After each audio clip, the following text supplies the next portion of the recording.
Hello, so David here, founder of Reach Yoga. We help yoga studios thrive. So in this short video, hopefully, I'm going to go over 4 mistakes some yoga studios owners make and managers make, and then obviously you can avoid them. And maybe you know them already, but it's just good to remind you of what's going on. So number 1 is not treating yoga studio like a proper business. Like, it should be treated like a business like anything else. So even though it's spiritual, even though it's all about wellness, health, goodwill, the people you deal with are extremely kind of loving usually as well. It's still a business. There's still, especially getting new people, there's still loads of other things they could be doing. And essentially you're competing with gyms and you're competing with CrossFit to some extent. But like, you know what I mean? So there's only a certain amount of time in the day people want to exercise, and it's about kind of treating it like that. So you can't just imagine that it's going to magnetically come to you because you exist. And obviously there's operations, there's staff, there's cash flow. You got to charge enough as well. You got to charge enough prices to make sure you can operate. So all these different things. So make sure you treat it like a business. Number 2, the second mistake is using Groupon. Like, fuck Groupon. Like, never use Groupon. Not to say you can't offer things for free and give value, but the thing about Groupon is people are actively on there, so they go to Groupon to find it. It's not like they just discover it. So they're actively searching for these deals, and often sometimes it's tourists as well. Speaking to studio owners, like, Groupon just attracts the worst people. I mean, some have very good experiences, but usually the worst people. And you have to have a very robust sales process to kind of convert them in. But I just say, just don't touch it. However, you can use kind of irresistible offers, a free week, sometimes a free class. But do that run a Facebook ad for that. So if someone's on Facebook scrolling and you've targeted them so they're the right person you want, that's completely different to Groupon. So Groupon's actively hunting out a deal.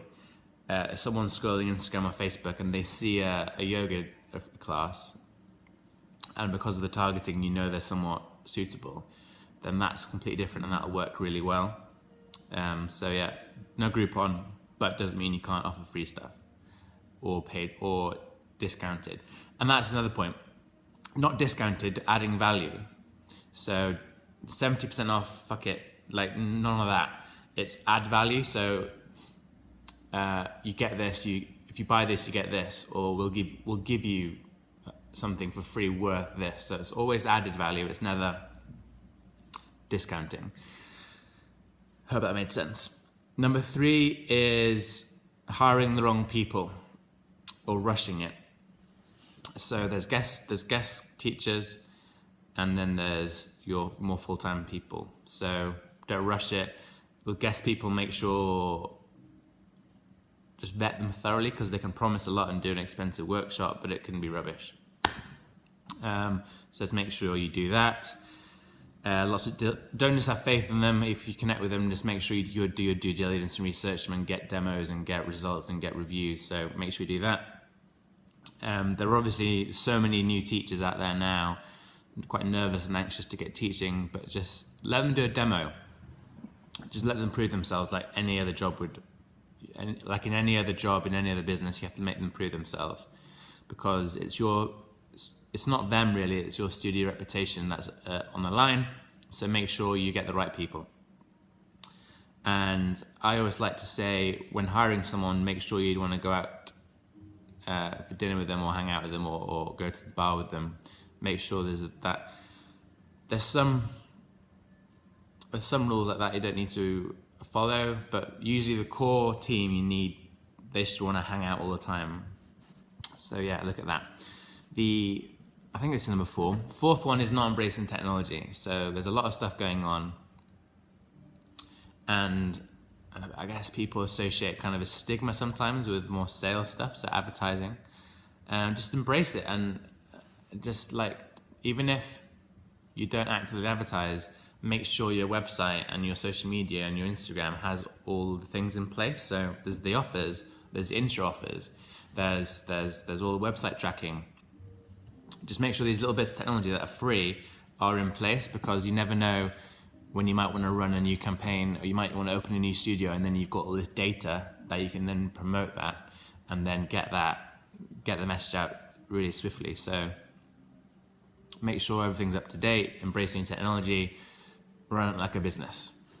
That last point wasn't super concise, but I think you know what I mean. Like, some of you watching this, I imagine a lot of you watching this will be very open to technology and should be on the cutting edge, but you'll see some studios with a website from like 2000, and it just looks ridiculous, and they're kind of wondering why there's a dip in new people.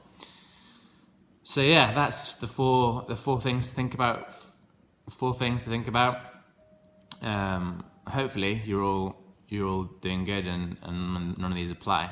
But yeah, I hope that's useful. Maybe share this video with someone who's struggling a bit. But yeah, that's all from me. If you have any questions, drop me an email, and yeah, bye bye for now.